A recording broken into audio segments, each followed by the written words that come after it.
İran'dan başlayalım. İran okyaları ne oldu? Qanday olutat? Siz Arapça bilesiz. Balkim Arapça istoçtirden okutkandırsız. Arap kanalların görüp Alar ne dep жазуtat? İran ne dep жазуtat? Orus ne dep жазуtat? Türkiye ne dep жазуtat? Avrupa ne dep? Anglo-Sakslar ne dep жазуtat degендейчи. İran'da ne oldu sizde? 1871 yılı Albert Pike деген eң чоң масон болгон. Ал ошол айткан, мага шайтан келип, 3 дүйнөлүк согуштун болорун элге жарыя кыл деп айтты дейт. Анан биринчи дүйнөлүк согуш Австрия менен Россиянын экөөнүн ортосунда башталат. Биринчи дүйнөлүк согуш. Анан ошондо 3 империя жок болот. Российский империя, Османский империя, анан Австро-Венгерский империя жок болот. Анан коммунизм курулат деп айткан дейт. Экинчиси, экинчи дүйнөлүк согуш фашисттер менен коммунисттердин ортосунда болот. Анан ошонун негизинде Израиль пайда болот. Израиль. Анан үчүнчү дүйнөлүк согуш арабтар менен, арабтар эмес, мусулмандар менен сионисттердин ортосунда болот. Согуш. Ошодон башталат. Анан дүйнөдө жаңы тартип орнотулат дейт да. Миропорядок. Новый мировой порядок. Бул 1867 жылкы $1 ошол жерде жана пирамида турат, бир көздүү. Доллардын арт жагында. Анан ошо бир көз ал Дажалдын эмеси, символу, Дажал. Анан ошол жерде ылдый жана Novus Ordo Seclorum деп жазып турат. Бул новый мировой порядок. 1867 жылы. Анан ошо бул план, илгерки масондордун планы, ошо боюнча азыр мына эң аягына жакындап калды, Дажалдын чыгарына. Алда көз, Дажалдын көзү, бир көз. Булар ошо Sözlük aralcı. Bu satana geldi de otası. Дажал чыгат, Дажал. Жоқ, тиги кабар берип Шайтан келип, бул шайтан масондорго келип, жана эменин образында, өзүнүн образында. Жоқ, башка бир акылдуу адам образында келсе керек да. Же өзүн Настоящий чистый шайтан өзү. Булардын жыйындарына катышат масондор. Анан ошол айтты, мага айтты. 3 дүйнөлүк согуштун план эмесин айтып бер. План. Ошондо дагы бир суроо. Анда Алла Тааланын тагдырыга кетип калды. Алла Тааланын тагдыры ошону менен дал келет. Алла Тааланын тагдыры ошо еврейлер катуу чоң дүйнөдө фитна кыларын жанагындай чоң өтө смута дейт бул. Өтө чоң кырылыш. Жана айтылды, кыямат жакындаганда чоң согуш болот. Кан аттын мойнунан келет дейт.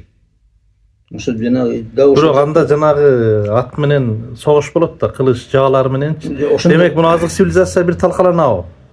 Азыр эми дрон менен болуп калбадыбы?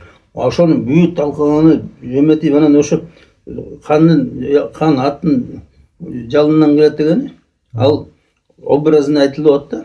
Ошончолук көп болот. Кан төгүлөт.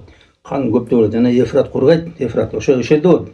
Бүт чоң событие акыркынын баары, даже кыямат күнүндө ошол жакта болот. Азыр жана Дажалдын эмеси, Иса алейхисалам келиши бүт баары ошол жакта болот. Ошо Шам территориясы. Ошол жанагы Иерусалим, Палестина, ошо Шам деп атат. Палестина, Шам деп атат. Ошол жерде жанагы решающий, ключевой эмелер оюн ошол жакта болот азыр.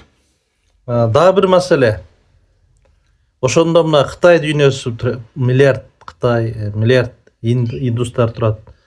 Булар кандай болуп калат? Булар адамзаттын тагдырын кандай чече албайбы булар? Булардын бүт баары катышат азыр. Бүт баары. Индия, Пакистан булар бөлөт азыр. Мына масондор бүт дүйнөнү башкарып атат. Бүт жерде масондор башкарып атат. Ошол булардын баарын бөлөт азыр.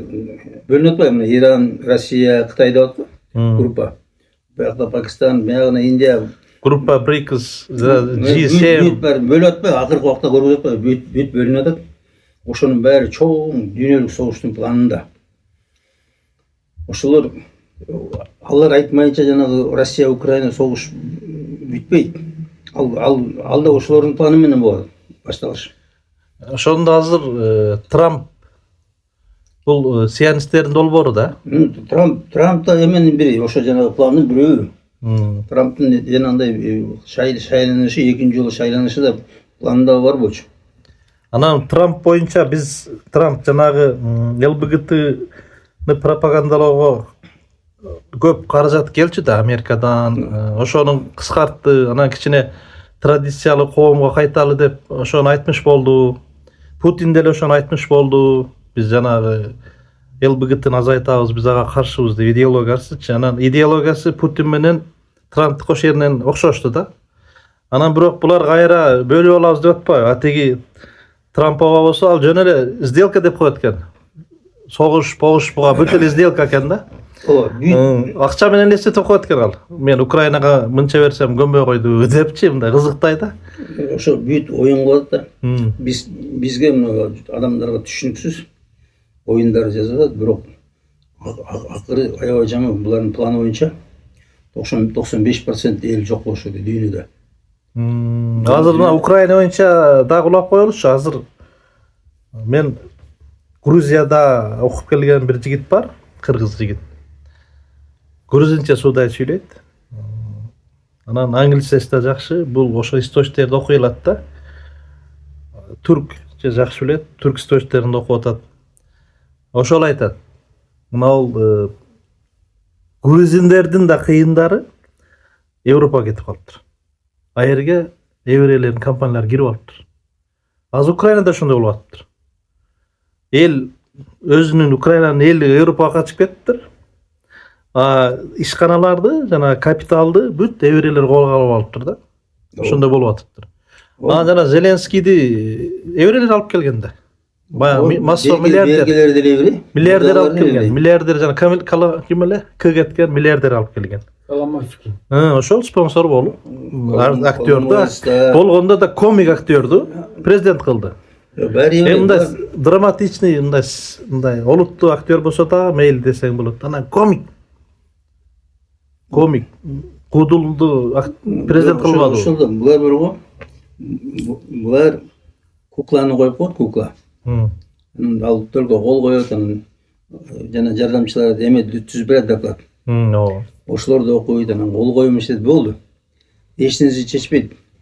Эме болгондо эле ошо жана Порошенколордун убагында эле булар айтат 98% эме миллиардерлер. Ющенкодан башталды го. Ющенкодан башталды. Порошенко, Тимошенкобуз деле 2004-тө ошо Ющенко жанагы тюльпановый революция кылды да. Ющенко. Анан ошондон башталды. Андан Януковичти алып келишти. Анысын качырышты, чоң оюндар болуп атат да. Өтө чоң оюн жүрүп атат. Ошонун баарын булар башкарып атат. Чынында булардын жанагы адам мурда эле катехизис деген эме бар болчу. Булардын идеологиясы. Ошонун ичинде эле бар болчу. Биз бүт дүйнөнү башкарабыз. Алардын сүрөтү бар. Жер дүйнөсүн ажыдар тегеректеп турат. Анан кийин алар айтат, мына бүт дүйнөнү биз башкарабыз. Бүт баары биздин айткан закондор менен жашайт. Анан бир аз эле калды. Азыр биз курукту толуктайбыз. Анан ачкычын Дажалга беребиз. Биздин падышабыз, биздин кудайыбыз Аданай ошого беребиз дейт да. Эми Дажал жөнүндө да бир айтып коюңузчу, мына жөнөкөй элге бул Дажал деген кандай? Эми динден кабары барлар эмнелер түшүнөт, анан жөнөкөй жалпы караламан элге айтып коюңузчу, Дажал ким? Дажал деген азыр антихрист деп атат, антихрист. Библияда антихрист дейт. Антихрист деп атат. Ошол антихрист. Бул пайгамбар саллаллаху алейхи айтат да, Дажал жөнүндө бүт пайгамбарлар айткан дейт. Анан кийин мына менин үмөтүм ошол убагында келет дейт. Акыр заман болгондо ошол чыгат дейт. Ал бир көздү бир аралда байланып турган эме дейт. Адам эмес. Ушундай бир Дажал бул чыкканда бүт дүйнөнү корулат, бүт дүйнөнү корулат.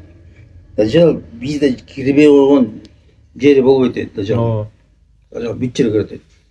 Дажал өтө жанагындай кудуреттүү болот да, өтө кудуреттүү. Ал бүт дүйнөнү кыдыра алат. Ал кургак жерди, Сууда, абада бүт жүрө берет. абаны кургак жерди өзүмдүк чык дегенде дүркүрөп өзүмдүк өзү чыгат.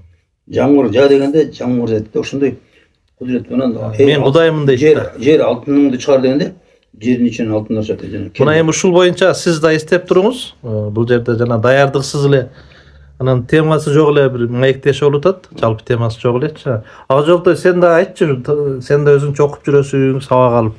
Яжуч мажучу кандай? Эми макул, Яжуч мажуч чоң тема. Дажал жөнүндө дагы кандай болот? Ошо Дажал жөнүндө устаз айткандай бардык пайгамбарлар келген, пайгамбарлар бүт өзүнүн үммөтүнө өзге заманасында Дажал тууралуу айткан. Пайгамбарыбызга бир сахабанын кеме менен келатышып, ошолор адашып бир аралга киришет. Ошо аралдан толук баян ошо сахабага айтылып берилген да. Кандай болот, эмне болот, ал Дажал баарын тактап сурайт. Баланча жердеги суу кургадыбы, баланча жердеги зайтун бак дарак токой мөмөсүн берип атабы, ошолордун баары берип атат, суу турат десе анда убакыт келе элек экен, мен чыгышма дейт да. Анан жалпы сиз өзүңүз азыр устазга суроо бергендей, жалпы элге, ошо карапайым элге айткандай, бул деген өтө чоң башаламандылык, Азгырык, азгырык. Мына азыр мисалы үчүн ар бир мугалим, мисалы үчүн Гапыр агай мугалимдиктин бирден бир чебери болуп азыр Кыргызстанда аты чыгып атпайбы? Мадаминов агай. Агай, анан ошондой эле ошо мына соц тармактардагы азыркы чоң адашуу, чоң бүлүк түшкөн биздин жаш эле балдар бейбаш, мындай мышлениясы мындай алдыга өспөй, жалаң ушу поколенияны мындайча айтканда маңкуртка айландырып баратат да. Ошондагы бир аспаптарынын бири ушу Дажалдын. Анан ал чыкканда деген жанагыдай 40 жыл болот. Анан жылы болсо ошондой өлчөлүү убактар, анын бир күнү 1 жылга тете күн болот. Ушинтип атат. Дүйнөнү 40 жыл кыдырат бул. Анан астынан чыккан менмин деген мусулман, инсан, алымдуулардын баарын көбүн азгырыкка чакырат. Азгырылып, ошонун курмандыгы болот да. Анын бир колунда, оң колунда бейиш, сол колунда тозок болот. Көрсөтү. Азыркы тил менен айтканда мисалы соткасы болот экен да, колунда мындай караганда бейиш көрүнөт, бир колунда тозок көрүнүп турат, Азыркы тил менен айткандай 3D деп 3D деп коебу, ошонун эле 100 болот. Бүт мындай. Кыргызда сөз бар го, мен түшүмдө эмес, өңүмдө көргөндөй болдум дейт го, түшүн. Ошондо өңүндө көрсөтөт. Анын бирок Дажалдын бейиши тозок болот, тозогу бейиш болот. Ушинтип адамдарды азгырат. Мисалы үчүн азыр канча деген инсандар ушу дин намаз менен жашабай, атасы өлүп кетсе, ошо атасынын өлгөн себебинен стресске түшүп калат да. Кээ бир аял заты бар, күйөөсү өлсө стресске түшүп кетет. Ошондой турган акыбалдагылардын баары мына күйөөңдү, атаңды, балаңды тирилтем деп өзүнө шакирт тутуп Аллахтын жолунан адаштырат да.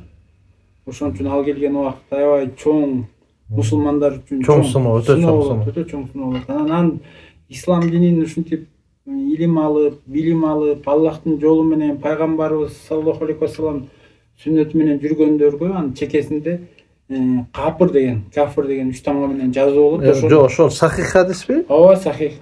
Ошону окугандай мындай эм берет да, таанылат да, алар билип сактанат. Ошон үчүн мында деген чоң, ошон үчүн азыр мына Иран боюнча эмне болуп атат? Сен да саясатка аралашып жүргөн баласың, Иран эмне болуп атат? Ирандын дагы ал жерде дагы бул чоң саясат. Муну эки эле нерсе менен айтып коеюнчу. Жана Трампта өзүңүз да сөз айткан. Трампта только бир каражаттык келишим менен эле сүйлөйт экен депчи. Сделка дейт экен да. Сделка дейт. Анткени бул киши өзү соода, бизнес тармагынан келген киши. Анан ар бир муга адамдын өлүшү, канча инсандын ачкадан кырылышы, тагдыры эсепке кирбейт. Мунун эсебинде только доллардын саны жана прибыли турат. Анан сиз айткандай Иран менен Америка Трамптын азыркы болуп аткан окуясы бул эки эле нерсенин чечилип турат. Ошо ар бир 50 жылда мамлекеттер арасында жер бөлүүлөр болот. 100 жылда. 100 жыл, 50 жыл арасында. Анан мунусунда болсо эки эле нерседе согуш болуп атат. Локальный согуш болбойт. Бул жерде мунай сатуу, анан курал сатуу, анан IT технологиянын сынак өткөрүп атышат. Андан кийин мисалы үчүн жана булуңду айтып атпайбы, жана Иран булуңду тосуп турат го. Орус булуңу. Анан ошол жерде дагы мына караңыздар, мунусунда Иран мамлекети эмне үчүн өзүнүн мыкты ракеталарын ошо Американын чоң лайнер жана курал жарактуу чоң лайнерлерине сокпой, тегерегиндеги жана майда араб өлкөлөрүнө сокподу базаларын. Бул ошо согушту ырбатып кетпей, арабтар жана майда арабтар Трамп айтат, согушту эртерээк бүтүр, локальныйга өтпөсүн, бизге чабуул бизге тийип атат деп ошол жака урду да. Андан кийин мунун түйүн эле айтып коеюн, булардын келечеги жанагыдай азыр көп карапайым эле аябайм, даже керек болсо өткөндө апама барып зыяратка кылып келдим. Ошо коомдо, дүйнөдө тынччылык болсун, дүйнөлүк согуш болбосун деген сөз айтылат. Андай болбойт, карапайым элге маалымат катары. Бул ошо ичиндеги биздин кыска сөз менен айтканда бир эки кошуна разборка болуп кеткендей, Трамп менен Иран ошондой кичинекей разборка кылып ошолорун чечип атат. Мунун баары манипуляция кылып, калгандарын бекемдеп, чектерин бекемдеп, өзүнүн каражатын өйдө көтөрдү.